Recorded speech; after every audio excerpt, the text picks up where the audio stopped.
My fiancée texted me. I found someone else. Deal with it. I replied with one word. Finally. Then I shut down every account I had been funding. 3 days later, her lawyer started calling me nonstop. I am 36. I work in finance. I am engaged. Or I was engaged until last week, depending on how technical you want to be. My fiancé and I have been together for years. Engaged for 8 months. Wedding planned for early summer. Venue booked. Deposits paid. Guest list mostly finalized. From the outside, everything looked stable.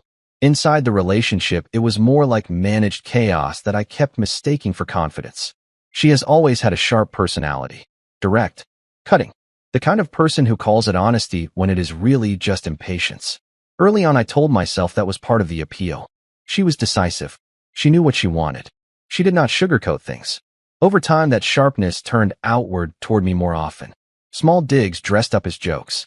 Comments about how my job was safe but boring. How her friends' partners were more exciting. How I should be grateful she chose me. We live together. I cover most of the expenses. Rent, utilities, insurance, streaming subscriptions, groceries. She contributes sporadically when freelance work is good.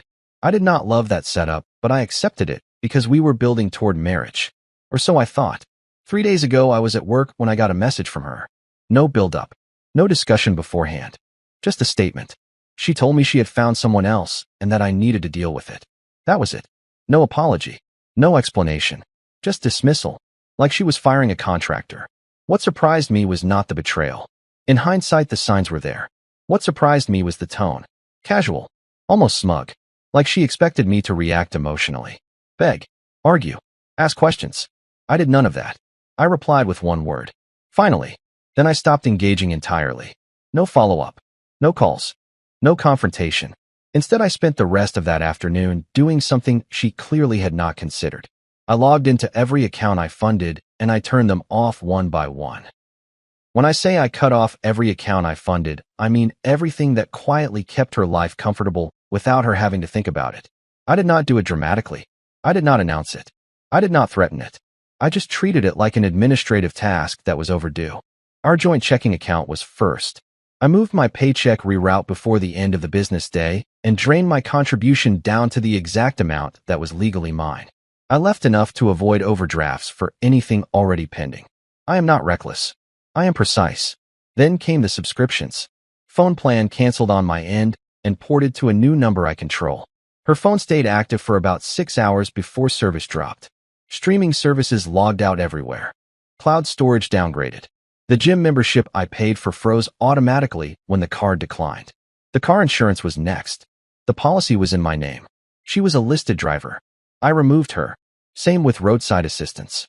Same with the credit card she used for emergencies that I paid off every month. I changed passwords on anything tied to my identity. Email, banking, utilities. I did not lock her out of the apartment.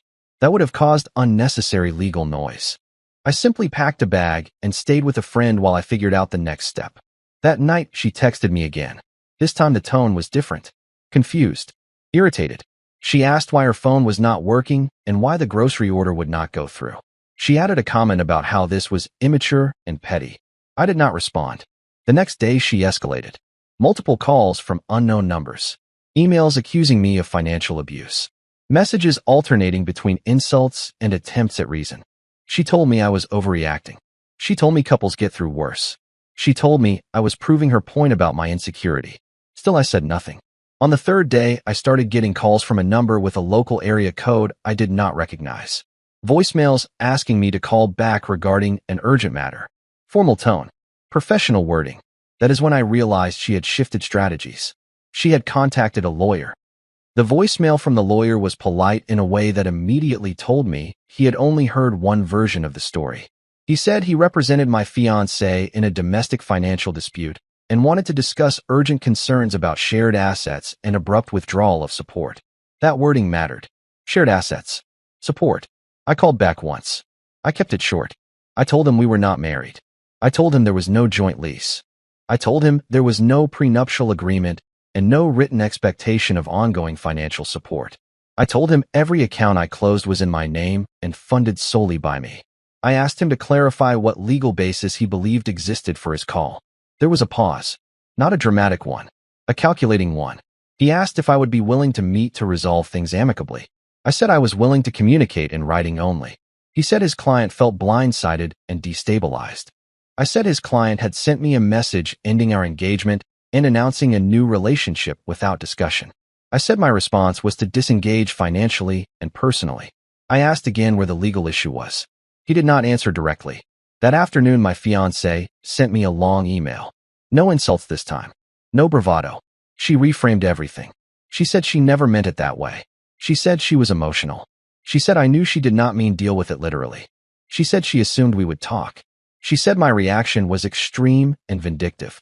She also listed expenses she believed I was responsible for covering until she got back on her feet.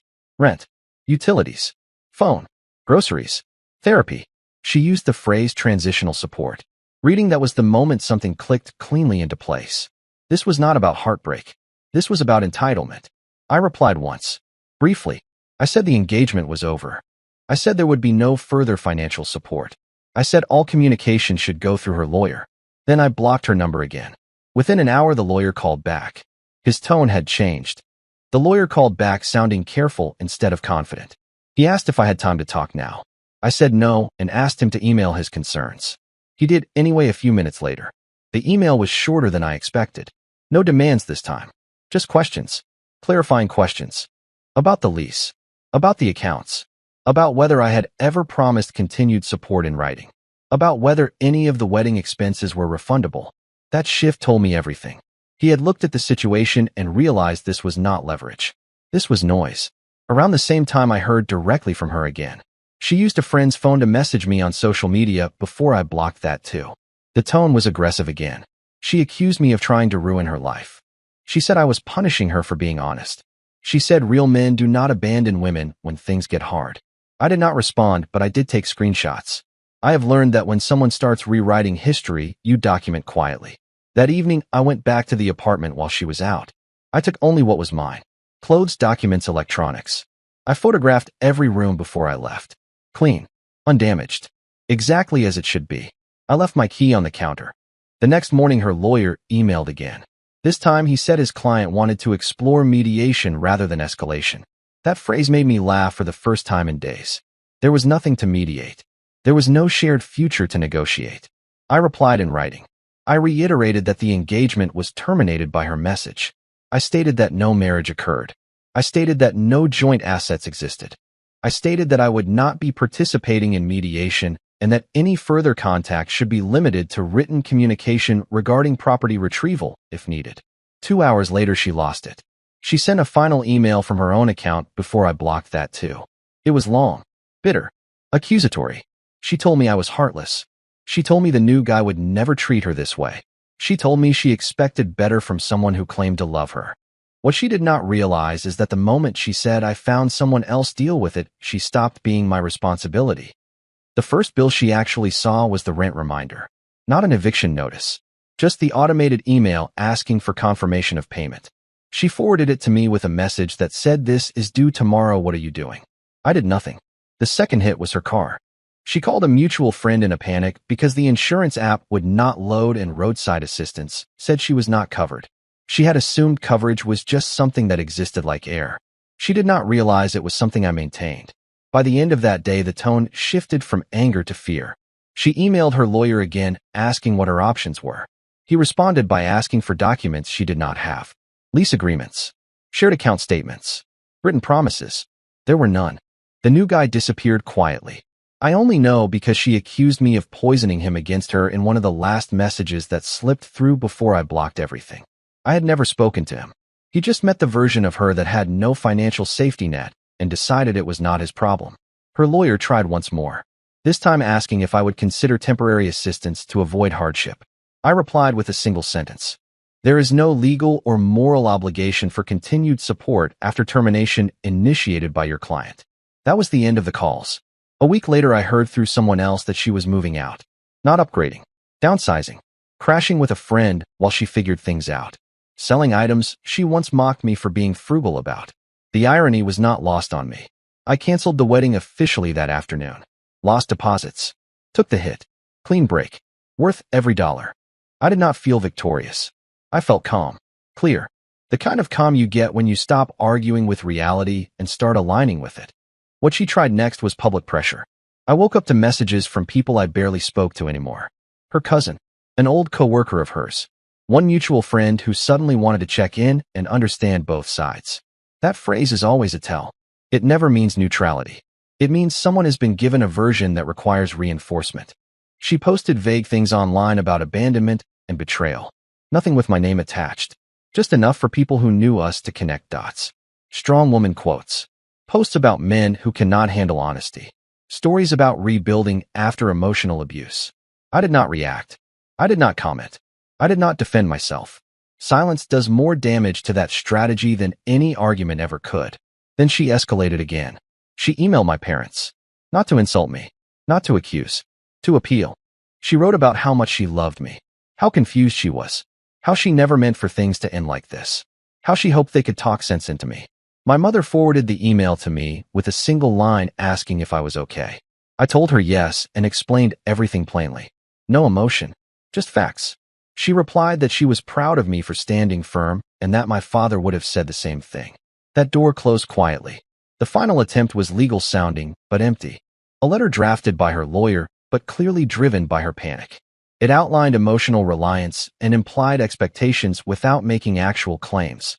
It asked again for discussion. I did not respond. 2 days later, the lawyer sent one last email. Short. Neutral. He said his client would not be pursuing the matter further and requested confirmation of item pickup times. That was it. No apology. No acknowledgement. Just retreat. The noise stopped after that. Completely. No more posts. No more messages. No more indirect contact. The silence felt different this time. Not tense. Final. Once the noise stopped, I noticed how quiet my own head felt. Not empty. Organized. Like a room after you finally throw out things you kept tripping over. The first change was practical. My expenses dropped immediately. I was spending less without trying. No constant small drains. No surprise charges. No background stress about whether work was good for her this month. My accounts stabilized in a way I had not realized they were missing. The second change was emotional, but not in the dramatic way people expect. I did not spiral. I did not miss her the way I thought I would. What I missed was the version of the future I had already outgrown. Once that was gone, there was nothing to argue with. Friends started asking how I was holding up. I told them the truth. I was relieved. Not because the relationship ended, but because it ended cleanly. No prolonged bargaining. No drawn-out collapse. Just a clear line and forward motion. I replayed the moment of her text more than anything else. Not with anger, but with clarity. That message was not impulsive. It was confident. She believed she had leverage. She believed I would absorb the shock and keep providing stability while she explored options. When that assumption failed, everything else unraveled. That realization mattered. It told me this was not a single bad decision. It was a worldview. I also learned something about myself. I am not reactive. I am responsive. When something breaks trust at a structural level, I do not argue with it. I remove myself from the load-bearing position and let it stand or fall on its own. She told people I was cold. I am fine with that. Cold implies distance. What I felt was alignment. The apartment is gone now. I moved into a smaller place closer to work. It is quiet. It is mine. I sleep better. I wake up without tension. She finally tried to talk to me directly a little over a week after everything went quiet. Not through lawyers. Not through friends. She showed up in person. I was coming back from work when I saw her car parked down the block from my new place. Different car, actually. A borrowed one. She stepped out when she saw me and started walking over like this was some coincidence. Like she had not mapped out the timing. She looked smaller. Not physically. Energetically. The confidence was gone. Replaced with urgency. She started talking before I could say anything. Told me she just wanted 5 minutes. Said she deserved that at least. I told her no. That surprised her more than anything else so far. She laughed once like I was joking. Then she got frustrated. She said I was being cruel. She said we were engaged, and that meant something. She said I owed her a conversation. I told her the conversation ended when she sent the text. She tried to pivot. Said she had been angry. Said she did not expect me to actually walk away. Said she thought finally was sarcasm. She admitted she assumed I would calm down and we would talk it out. That line mattered. It was the most honest thing she said. She asked if we could start over slowly. No pressure. Just talk. Just see where things go. She said the other guy was a mistake. She said she realized what she lost. I told her I was not angry, and that was why the answer was no. I said trust does not reset because circumstances change. I said I was no longer available for reinterpretations of reality. She called me heartless again, said I was punishing her. I told her consequences are not punishment. They are alignment. I walked past her and went inside. I did not slam the door. I did not look back. She texted me later that night from a new number. Just one line. I never thought you would actually leave. That was the point. Watching someone collide with the outcome of their own assumptions is strange when you are no longer emotionally invested. It becomes observational instead of painful. She had assumed security without commitment, support without accountability, presence without respect. When those things vanished, she did not see it as cause and effect. She saw it as betrayal. That told me everything I needed to know about how she moved through life. Through mutuals, I heard fragments. She told people I changed overnight, that I blindsided her, that I was controlling with money. That narrative did not bother me because it required my participation to survive. I was not participating. What stood out most was how quickly she reframed herself as the victim of unpredictability. She never acknowledged the text. She never repeated the words she actually used. I found someone else deal with it became I was honest, and he overreacted. That gap between action and story is where trust dies permanently. I also learned how much peace comes from decisive boundaries. Not threats, not ultimatums, just clear exits. People who benefit from your flexibility will always call boundaries cruelty. There was no dramatic closure moment, no apology that would have changed anything, just a gradual realization on her side that there was no angle left, no leverage, no emotional hook. That is when the attempt stopped completely. I do not hate her. Hate would imply unfinished business. What I feel is distance and clarity. She was not a villain. She was a lesson I paid for early instead of late. Where I am now is simple. I am single. I am stable.